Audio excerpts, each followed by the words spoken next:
Oke kawan-kawan, kita lanjutin cerita yang kemarin ya. Mas seperti biasa, dia mengawali aktivitas paginya dengan sarapan kue sus. Karena memang pelajaran hari ini adalah belajar mengendarai tongkat sapu. Mas membuka obrolan dengan Vin dan berniat meminjam sapu terbangnya. Ini karena si Mas malah ngambil batang kayu, bukannya tongkat sapu. 明日の授業で使うほうき貸してくれないかい。ほうきとごぼうを間違えたの？ Cikgu terlihat memberikan arahannya dengan seksama, dan semua murid pun melaksanakan apa yang sudah diinstruksikan. Namun seperti biasa, Mas agak terhambat dalam praktek kali ini. Berapa kali pun dia mengucapkan mantra, sapu itu tak berhasil ia terbangkan juga. Merasa Mas akan menghambat pelajaran ini, seorang siswa datang menghampiri dan malah mengejeknya. Tapi Mas nggak kehilangan akal. Dia menghentakkan kakinya sekuat tenaga sehingga membuat tongkat sapu itu terbang dan berhasil ditangkapnya. それでは始め。飛べ。と。劣等生が混じり込んでるな。Nggak berselang lama, Cikgu meminta kepada seluruh maba untuk menguji kecepatan laju masing-masing tongkat sapunya. Hal itu pula yang dimanfaatkan orang tadi untuk nantangin Mas balapan dan bertaruh. Yang kalah harus nurutin semua permintaan dari pemenangnya. Sempat diremehin oleh musuhnya dan cikgunya sendiri, Mas memberi bukti dengan kecepatan bak kilat. Dan malah ngebuat cikgu dan semua maba terpengangah karena mampu mecahin rekor mengendarai sapu terbang. あの生徒、昨日のふざけたバカ。よーい、ドン。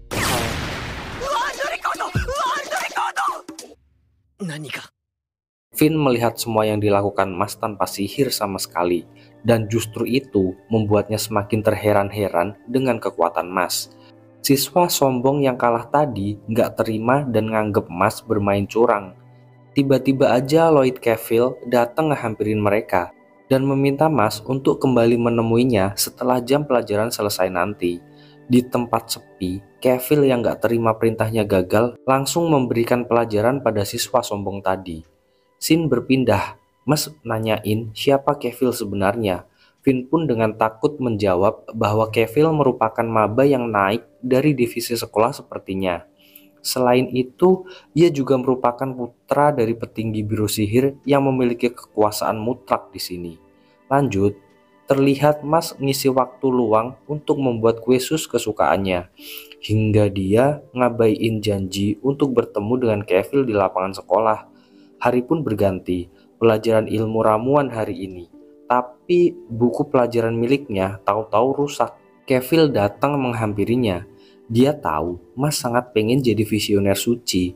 Diiming-imingi bantuan orang dalam, Mas bisa dibantu ngewujudin mimpi itu. Asalkan Mas mau nurutin semua kemauan Cavill. Mulai hari itu, Mas ngerjain semua perintah Cavill. Mulai dari kuli panggul, tukang semir, terapis pijat, dan semua hal yang diminta oleh Cavill disiapin oleh Mas. Hari pun terus berjalan, dan seperti biasa, buku pelajarannya selalu rusak. Dia minta izin pada Vin untuk bisa berbagi buku pelajaran, dan sebagai gantinya, Mas memberinya sedikit kue hasil belajarnya dari Chef Juna. Vin merasa amat bersalah kepada Mas. Dia yang ternyata sedang berada di bawah ancaman Cavill disuruh untuk membakar baju milik Mas. Namun dengan sedikit ketakutan, Vin kali ini menolak permintaan Cavill. Dengan sihir yang Cavill miliki, dia memaksa Vin meminta maaf padanya. これ俺のシュークリーム。なあ、フィン。やるでしょ。もうできないって言ってるんです。謝らないと。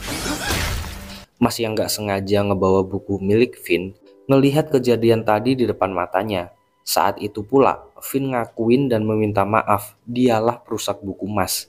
Dia terpaksa ngelakuin itu karena perintah dari Cavill. Vin takut akan ancaman yang diberikan oleh Cavill. Mendengar pengakuan Vin, Mas dengan kekuatannya maksa Cavill untuk meminta maaf pada Vin, hingga membuat Cavill pingsan. 間違えて教科書持って帰っちゃったよ。マッシュくんじゃん。マッシュ君。大丈夫、フィン君。そんなことより、マッシュ君。ひどいことを。だから、何したの？僕だった。に食事するんだけど、マッシュくんも来ないからね。謝るのはお前の方。そんなことしたら大学に。Entah mendengar berita dari mana, Pak Wakil yang biasanya diem-diem baik ini tiba-tiba mendatangi mereka. Dengan jurus ceramah nujutsu, dia merendahkan Vin dan Mas, hingga tiba-tiba sebuah tendangan mendarat di mukanya. Tak berhenti di situ, sang wakil yang berusaha ngeluarin sihirnya malah dipakein masker di mukanya. Dan puncaknya, dia akhirnya ditanam di sebuah lubang menganga yang udah Mas siapkan. Waktu pun berlalu, Mas kini dipanggil oleh Pak Kepsek. Dia diminta mempertanggungjawabkan tindakannya yang dianggap kelewatan. Bahkan sang Kepsek telah menerima surat putusan untuk segera ngeluarin Mas dari sekolah sihir. Di negeri sana, Biro Sihir merupakan lembaga hukum tertinggi, bro. Mereka diisi oleh para visioner suci. Mereka memegang penuh kekuasaan, kekuatan, dan mementingkan pribadi masing-masing. Dan Kevil merupakan anak dari salah satu petinggi di sana, yang artinya jika ada yang berani macem-macem padanya, maka kekuasaan dan kekuatan tadilah yang berbicara. Pak Kepsek sebenarnya nggak setuju dengan cara kerja dunia seperti itu. Dia melihat Mas yang berhati baik dan peduli terhadap orang lain merupakan contoh yang seharusnya diteladani. Dengan polosnya, Mas ngejawab bahwa itu memang tujuan dia. Sang Kepsek pun menjelaskan cara agar Mas bisa menjadi bagian dari visioner suci dengan cara ngedapetin nilai terbaik dan ngumpulin sebanyak-banyaknya koin dari tugas dan kegiatannya di sekolah. キャベル君を寮のキッチンで勝手にシュークリーム作っ。ほれ、君を早急に魔法局へ送り出しておる。しかしじゃする。そんな世界はもっとあってはならん。魔法局の中枢を任される神格者になってもらいたいと考えておる。陰銅の3種類あり、課題によってはまず学校で一番を取らなければ。気絶してる。Hari pun berlalu, Mas terbebas dari hukuman dan kini menjadi pusat perhatian bagi murid lain karena dia udah dianggap bisa ngelawan penguasa yang sering semena-mena. Hingga tiba-tiba dia dihampiri oleh Kak Tom. Dia ngajak Mas untuk ikut dalam pertandingan duelo dan jadi perwakilan asrama Adler. Duelo merupakan sejenis olahraga bola tangan tapi ngegunain sapu terbang. Mas yang emang gak bisa sihir berusaha buat nolak dia. Namun Kak Tom yang terlalu bersemangat malah gak ngedengerin dia. Singkatnya hari itu pun tiba. Disambut ribuan pasang mata, Mas masih dipercaya untuk mengikuti lomba. Hingga akhirnya cerita pun selesai dan akan lanjut ke episode 4.